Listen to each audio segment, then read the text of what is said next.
You should have your, actually you can use your data packet. It's got this stuff in there, but this is a little more luxe. So we're going to look at, oh, we got a red pen land going on here. We're going to be looking at leptons here. Okay, there's conservation laws that leptons obey, called conservation of lepton number. Okay, so let's take a look at this.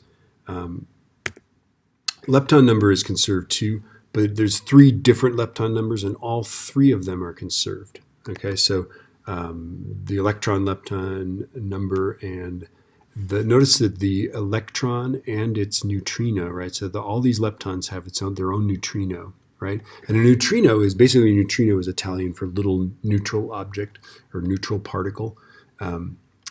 And certain beta decays, we'll look at a beta decay later, but beta decays were missing energy. And so Enrico Fermi postulated that this particle existed to carry away the energy. And I think we actually measured the rest mass or something like that and confirmed their existence, fairly recently in the last 20, 30 years.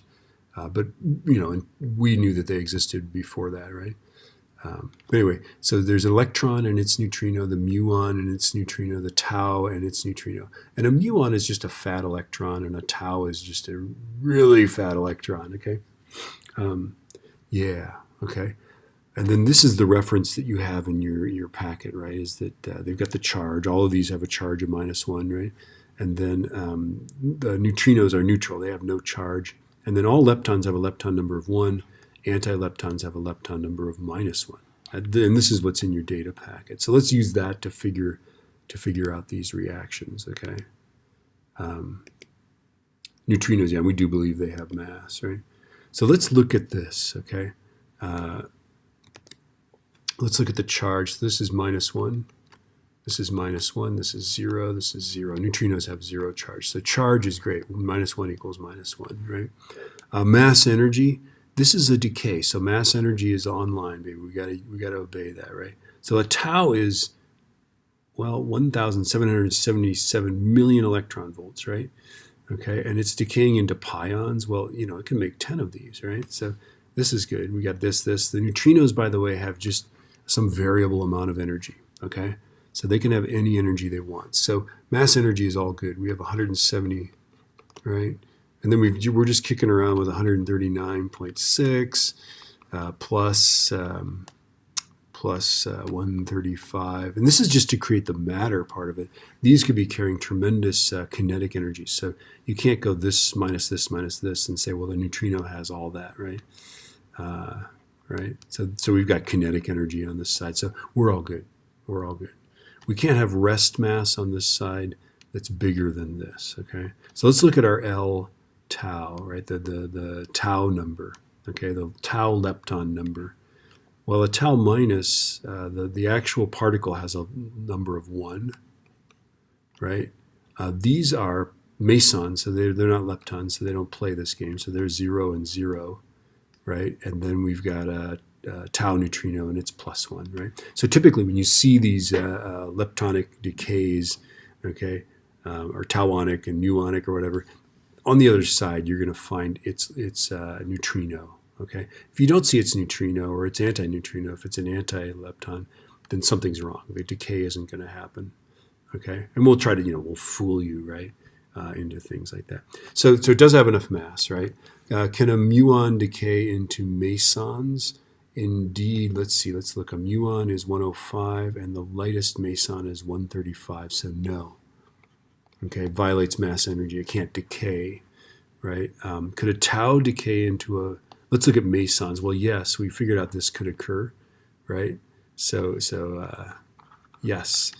Okay, we can decay into mesons.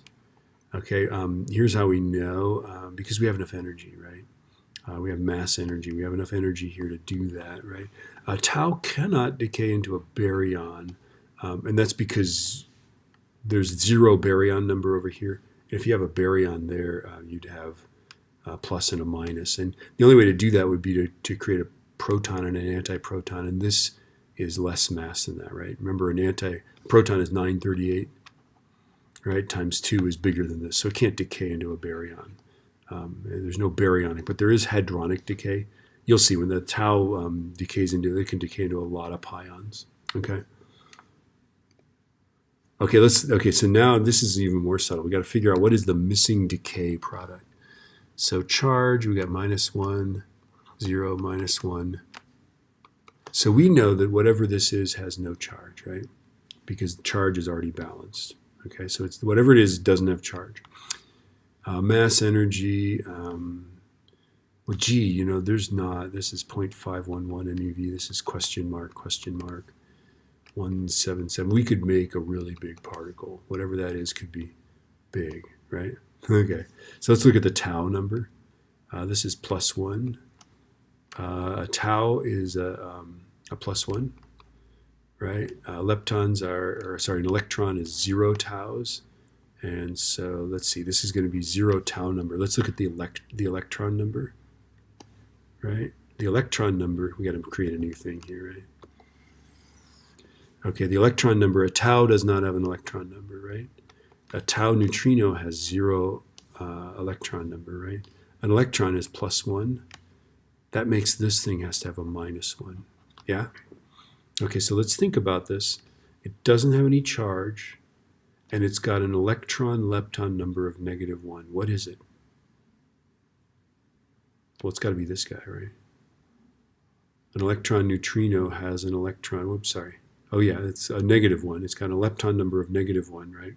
It has 0 charge, so it's got to be that guy. It's got to be an anti-electron neutrino. And do a bunch of these. You'll eventually figure out. You got to balance out all these numbers, figure out what the numbers are of the missing thing, and then figure out what's got those numbers. Okay. I think here's another example. Let's look at this guy. Okay, so charge, we got +1, -1, +1, +1, 0. What does it got to be? Let's see, we got 1 and 1. Oh, charge is already balanced, right? Is that right? So charge works, right? So charge is good, right? Isn't charge good? Charge is good. +1, -1, +1, +1. They're both +1 on both sides. Let's look at mass energy. Well, 1777 MeV is, boy, you could make a lot of these. You could make 10 of those, and you'd still have stuff left over. So we're all good. Let's look at the tau number. Remember, a tau plus, that's the antiparticle. So that's a -1 tau number, right? These guys are mesons, so 0, 0, 0, 0. They're not leptons, so they have a 0 lepton number, right? And then a matter tau neutrino is right here, and that has a tau number of +1. Okay? So no, this decay does not occur. But if we do this one change, all we have to do is just make that an anti-tau neutrino, and it would occur. Okay? So I'll do that. I'll take, decays, and I'll just change something, right? And well, then it's not going to occur. Okay? So you got to figure out why. It doesn't work because the tau number was no, L tau not conserved. Okay. Now let me just say, and I warn you about this. Okay, you might not come back, but if you go to Wikipedia, Wikipedia is like a decent textbook for particle physics, right? Hadrons. If you don't know what a hadron is, you click on that. It's like, oh, that's what hadrons are, right? What is the weak interaction? Well, they explain that. The branching ratio. They explain what that is, right? So there's any word you don't know, they've got it, right?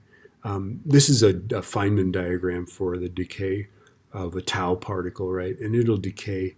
This is the leptonic decays, right? And then they give the branching ratio. It also has hadronic decay. It can decay into hadrons, right? So 3 charged pions, and this is where I'm getting all my decay things, right? From this, right? So this is the probability that they'll do that, right? And then yeah.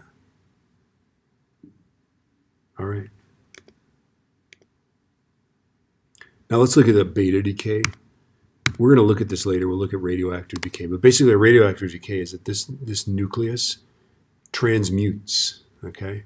When you create a beta particle, it's sort of like a neutron crosses the aisle and becomes a proton, right? This beta minus is the same as an electron, right? So we call electrons a lot of things, right? We call them electrons.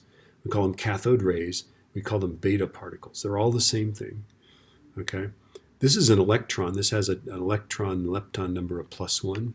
So it has to be created along with an anti-electron neutrino, which has a electron lepton number of -1. So that here there's 0 equals 0, right? This same thing happens here. So a beta plus is just a positron, right? Okay, so this has 0 electron lepton number. This one is -1, so it creates a regular matter electron neutrino, and this one is +1. Okay, you have to know that. They ask you that all the time. If you create the electron, the matter particle, you got to create the antimatter particle. If you create the antimatter particle, you have to create the matter particle. Okay.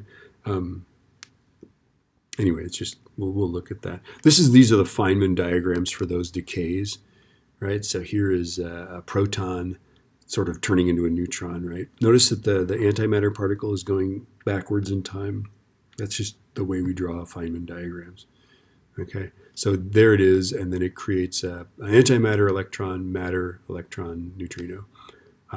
In the beta minus decay, it creates a matter electron and an antimatter electron neutrino. Okay, notice that it's just that one down quark that changes. Down changes to up, up changes to down. Okay.